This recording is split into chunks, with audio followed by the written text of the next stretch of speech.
Mag-asawa kami since 1998. Nagkakilala po kami sa una naming trabaho sa Pilipinas.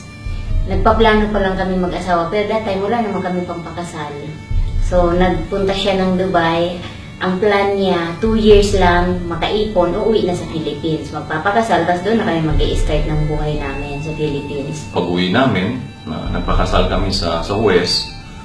So, yun, tuloy-tuloy na po. Ang akala ko, matatapos ko lang yung 2 taon.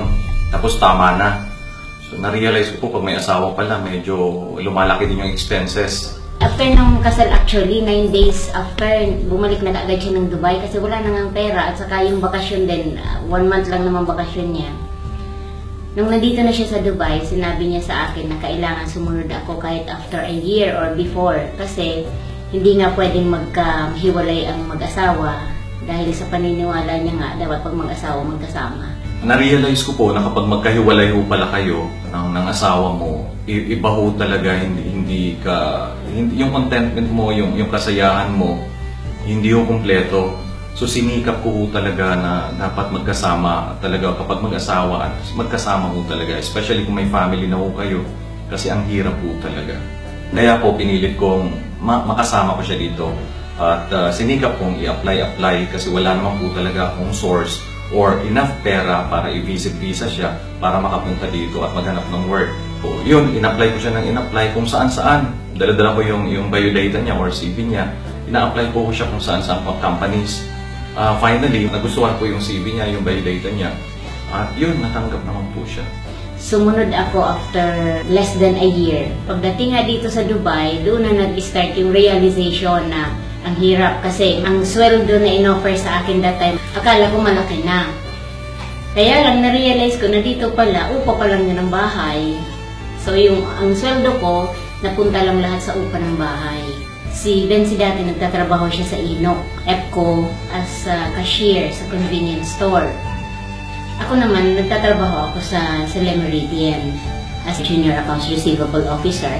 Kaya nga lang, maganda lang yung pangalan, pero nga wala naman talagang ganda pagdating sa sahod. Before a year, nabuntis po ako. So kailangan namin na maghanap ng ibang source. Ako po sana, naghahanap ako ng ibang source na makakatulong sa sweldo. Kaso nga, hindi naman talaga ako nasiswerte kasi nga, unang-una, wala naman talaga akong alam sa kung ano man ang pwede kong gawin pa. Kaya lang, pinagkakasya namin yung aming sweldo. Pagkapanganak ko po, after 2 months and a half, iniwan namin yung anak namin sa Pilipinas, which is, ayaw sana namin gawin. Kasi nga, 2 and a half, imagine 2 and a half pa lang sila noon. Siya noon yung panganay ko. Kaso kailangan kasi wala naman kami ibang sources. Opo, at napansin ko po, sobrang mahal pala dito ng expenses. Nasabi ko sa kanya na iuwi na lang muna natin, tiisin na muna natin. Kahit naman gusto natin i-keep dito ang baby, kahit pwede naman i-keep, kahit gusto, hindi pwede. Bilang nanay, parang ang hirap nung tanggapin na pagkatapos ng 2 and a half, parang iniwan mo lang siya doon. Ayaw kong pinag-uusapan yung ganitong bagay. Nandoon tayo sa realidad kahit ano pang gawin natin, kailangan talagang iwan muna doon. Para kang dinuduro. Yung pag dumating na po ang time na paalis na ako, minimake sure ko po na maghapon hindi ko makikita yung anak ko. Yung parang umaga pa lang, pagising ko, dapat wala na sa tingin ko yung, parang hindi ko na siya makita kasi hindi ko kakayanin. After 3 years, nagkaanak ulit kami ng isa. Ganun din po yung sistema. After 2 and a half months, inuwi. Tapos, balik ulit ako sa Dubai, trabaho ulit. So, dumating na sa point na lumalaki na sila. Nung lumalaki na, akala po namin mas mahirap nung baby. Mas mahirap po pala nung lumalaki na sila kasi natututo na sila magtanong.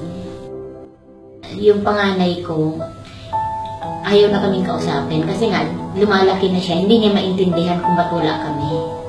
Palagi po namin sa kanila ina-explain kaya kami nasa Dubai, to give them better future, para may pambili sila ng milk, para may pambili sila ng kailangan nila. Pero mas nakakadurog po pala sa puso yung sabihin nila na, di wag na ako mag-milk para hindi ka na umalis, parang gano'n, diba? Yung mga ganong Maraming questions, maraming tanong. Saan, paano, bakit ganito na magkahiwalay.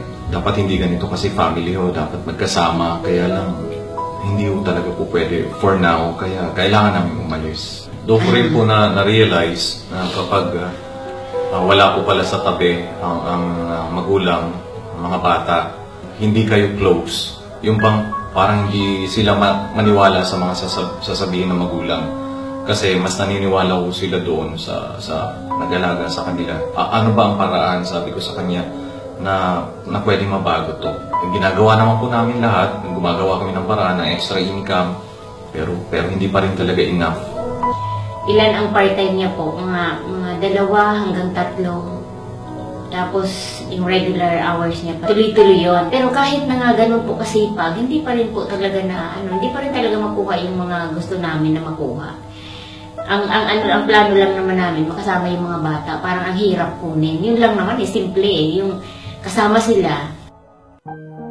2011, mga June, nag-decide po yung asawa ko na umuwi. Kasi nga dahil po doon sa mga absences namin, na-realize niya na masyadong kulang yung time niya na makilala yung mga bata.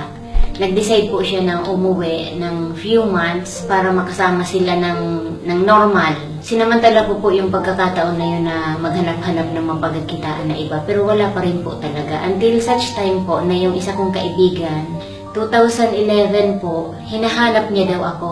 So lumabas kami, nag-usap kami. May dala-dala siyang isang bag na blue. Sumama ako the following day sa Abu Dhabi. Natuwa ako kasi sa isang shop na pinuntahan ko, doon nagtatrabaho yung pinsan ko. Parang halos lahat sila kilala yung dala-dala kong produkto. Sabi niya, Kojik, matagal ko na itong hinahanap, pahingi po ng isa. Ako hindi ko naman kilala yung product pero sila lahat kilala nila sa Abu Dhabi pa. Pagbalik ko ng Dubai, yung sinabi ko sa friend ko na, sige, turuan mo ako, magme-member na ako. Tuloy-tuloy na po yun, pero hindi pa alam ng asawa ko. Hindi niya alam kung anong ginagawa ko na dito. Basta ang usapan namin, ang sabi niya sa akin, wag na ako mag-i-engage sa anything, lalo-lalong networking. Nag-join ako po November 2011. Bumalik po siya ng Dubai, December 2011. Tapos pagdating niya nga dito, na-found out niya na nag-join na naman ako sa another networking company. So galit na galit siya. Sabi niya nga sa akin, nagsasayang lang daw ako ng pera. Pagbalik ko dito sa Dubai, nagulat ho ako sa pinasok na naman ng asawa ko. Hindi ko siya mapigil. So since pumupunta ako dito sa office, palagi nag-a-attend ng training, so sinasamahan niya naman ako. Galing siya sa work, sumusunod siya dito, nandito na ako. Kaya lang talagang sobrang ayaw niya. Ginagawa niya lahat ng paraan para ba ma-discourage ako. So pagdating mo sa sasakyan, inaaway ko na ho yan. Kasi sabi ko, ako hindi mo ba alam yung trabaho ko umagang-umaga kasi nasa charter po ako. So yung charter, yung boat rentals po. So nag-fishing ho kami, nag-cruising. Pag may schedule po akong fishing, madaling araw pa lang po gising na ako alas 4 ng umaga kasi dapat 5:30 or 6 o'clock, aalis na ho kami, magpapalaot na. So matatapos po yung trabaho ko hanggang alas 6 na naman ng gabi, ng hapon. Tapos pagdating ko sa bahay, wala siya, nahanap ko siya. Pagtawag ko, nandito na naman pala sa Royal, nagtitraining. Napipilitan mo talaga akong sunduin siya dito kasi nga iniisip ko yung expenses na pamasahin niya. Kung iipunin, sayang. So yun, inaaway ko siya lagi. Sobrang negatibo talaga ako. Minsan po pumupunta ako dito, nandun po ako sa pinakagilid lang, sa dulo. Tapos natutulog lang po ako, ang ingay nila. Akala ko dito, para bang fellowship kasi nagpapalakpakan, maingay, nagtatawanan. Masaya ko sila dito eh. Pero sa akin dahil sa sarado ko talaga yung tingin ko sa ganito, wala na, ano ba to, parang naiirita pa ako lalo. Minsan dahil antok ako, natutulog po ako, magkatabi kami. Sinisay ko, minsan kinukurot niya na lang ako para gumising ako. Sabi ko, anong gagawin ko dito kundi suportahan na lang siya kasi asawa ko naman. Hindi ko naman kayang tiisin na pabayaan lang siya. So kahit na yun, halos gabi-gabi nandito po siya, tinitiis ko po yun. Pero yun nga, hindi ko talaga maiwasan na awayin siya kasi nga, ang hirap po ng puyat talaga araw-araw. May plano na kami, may usapan na kami kasi nga yung panganay namin 12 years old na. Nagdadalaga na.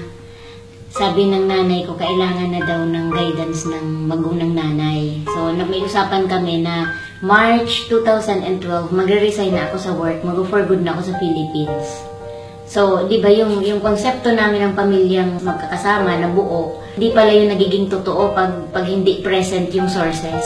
Sabi ko, okay lang, maiwan ka dito, ako uuwi na sa Philippines. Kaya naman siguro natin mamuhay ng simple ba sa Philippines na lang. At least, ang importante, nakikita ko yung mga anak ko, mawala na rin yung mga questions nila kung bakit kami palaging umaalis. Maswerte nga lang po kasi nga dahil nakilala ko na nga si Royal. Ang maganda pong nangyari dito, March 2012, nag-first check ako ng 128,000 pesos. Yung plano po namin, yung 128,000 na yun, igagastos na lang sa pag-visit visa ng mga bata. For the last time, pupunta sila dito ng visit visa ng March, mag-i-spend ng few months, tapos June, sabay-sabay na kami uuwi, doon na ako. Maiiwan dito si tatay. Ang kagandahan nga lang po, nung nag-check ako ng 128,000, di ba nadala na nga sila dito, tinuloy-tuloy lang namin. Dapat uuwi na kami, parang nagkaroon ako ng second set na tingnan ko muna few months pa. Baka sakali sabi ko, mapag-aral ko sila dito. And anyway, ang Philippines, pwede pa naman silang maging absent in few weeks. Luckily po, nagkaroon ako ng pangalawang check. So that time po, nakakatuwa, parang nagkaroon ako ng lakas ng loob na i-enroll sila dito. At yun po ang ginawa ko. In-enroll ko sila dito. Yun po yung turning point nung desisyon ng asawa ko. Nagulat po ako, sabi ko sa kanya, dapat umuwi na kayo. Kasi pwede nang lumagpas yung visit visa. Kaya lang, yun nga, in-enroll niya, sabi ko, teka muna, saan ka kumuha ng pera? Sabi niya, sa Royal. Sabi ko, teka muna, anong meron sa Royal? So, wala ko siyang in-explain sa akin. Sabi niya lang sa akin, pakinggan mo kaya at intindihin mo. So 6 months po yun na ginagawa niya. After work, Royal, 1 oras, 30 minutes, 2 oras. Everyday ho yun. Ako na lang ho nagsasawa talaga sa kanya. Pero doon po ako napahiya nung dumating dito at in-enroll niya. Teka, walang company na magbibigay ng ganyan. Sabi ko, sa nalalaman ko ngayon, na companies, wala akong nagbibigay ng ganitong amount na para lang bonuses na extra income na gagawin mo lang siya kung may oras ka lang. So, nung inintindi ko po, doon po ako nanilinawan at nag-decide po ako, medyo napahiya nga po ako sa sarili ko, especially sa asawa ko. Inintindi ko siya, inaral ko, and after a few months, less than a year po, I decided to resign kasi sabi ko, ang ganda pala nito. Marami ko kasing trainings dito, libre naman, kailangan mo lang umattend. So lahat po dito tinuturo from the start na sumali ka onwards. So nung naintindihan ko po, dahil malaki na po yung organization, marami na pong members under us, our team. Kaya ang ginawa ko po, sabi ko, kailangan palang tutukan sila. Kailangan palang turuan din sila, alalayan, suportahan. Parang isang magulang po na nandiyan ka lagi sa tabi nila, na kailangan matutunan nila yung negosyo na to para umasenso din sila. Dahil nga po sa nagkaroon na ng time, tapos naging decided na lalo si Benzi na naintindihan niya na ang sistema ng Royal at nilove niya na talaga ang Royal. Magaang na sa kanya na gawin at ituro. Sa pamamaraan po na yon sa grupo namin, meron na kami mga executive circle members. Tapos this year nga po sa anniversary, nagkaroon din kami ng achiever. At may mga na-develop na rin po kaming mga speakers dito sa office. And hopefully, mas dumami pa next year.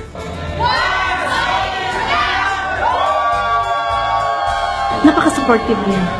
As in, sobrang bait ng mag-asawang yan. Para kaming isang pamilya. Parang hindi kompleto kung hindi namin sila makikita. Napaka-supportive talaga ni Ate Maris pagkatapos ni Kuya Benz. Sobrang parang siya yung tumatayong nanay at tatay na namin talaga dito sa Royal. Hindi siya nagkukulang talaga. Actually nga sobra-sobra pa yung suporta na binibigay niya eh. Mas lalo kami ginaganahang mag-Royal. It's because nandyan sila lagi sa likod namin. Na-achieve ko yung executive circle, it's because of them. Talaga. Kaya kung ano man yung narating ko ngayon dito sa Royal, utang ko talaga yun sa kanila. Kung nag-start ko kami dito, pwede palang mangarap ulit at pwede makuha dahan-dahan. Huwag ka lang tumigil kasi hindi po siya madali. Mahirap din siya, pero later on, kapag nag-harvest ka naman, worth it po. Kaya ngayon, nandito na po yung mga anak namin.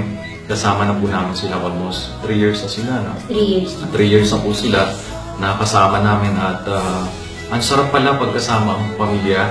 Isa po yan sa malaking achievement na nagawa namin sa buhay namin. Ang makasama namin yung dalawa. Tapos nakikita namin sila araw-araw, natutulog, pupunta sa school. Alam mo ba, nakikita na namin sila kung nalulungkot, kung masaya sila. Alam na namin kung sino sila sa ngayon. Kilala na rin nila kami. 2 years ago na yung luma po namin ng sasakyan, napalitan na po namin. Bumili po kami ng medyo malaki-laki para lang po magkasya kami. Kasi andito na yung mga anak ko, kailangan na namin ng malaki-laki ng konti. Dahil po dito sa opportunity na to, dahil po kay Royal, kaya sobrang thankful, sobrang pasasalamat po kami dahil ang laki ko na natulong nito sa amin. Nandito na yung mga anak namin, nandito na rin, may bago kaming sasakyan dahil sa Royal. Ngayong taon lang po, nung galing kami ng bakasyon, July, bumili din po kami ng isang sasakyan doon. Natuwa naman po yung mga magulang namin. Ang pagro-Royal po, hindi lang naman po yung pera talagang pinag-uusapan dito. Ang pwede pong ibigay nito yung bang mas marami kang oras sa family mo, mas marami kang oras sa sarili mo, mas marami kang oras sa mga kaibigan mo. Gawin nyo lang po, pakinggan nyo lang po ito, bigyan nyo ng pagkakataon. Yung Royal po yung nabigay ng source of happiness. Yung contentment ba sa akin bilang nanay, ito po yung naging sagot doon sa katanungan na bakit hindi pwedeng magkakasama ang pamilya. Pwede naman po pala. Kailangan lang natin hanapin ang tamang oportunidad. Subukan yung tingnan yung sistema ni Royal.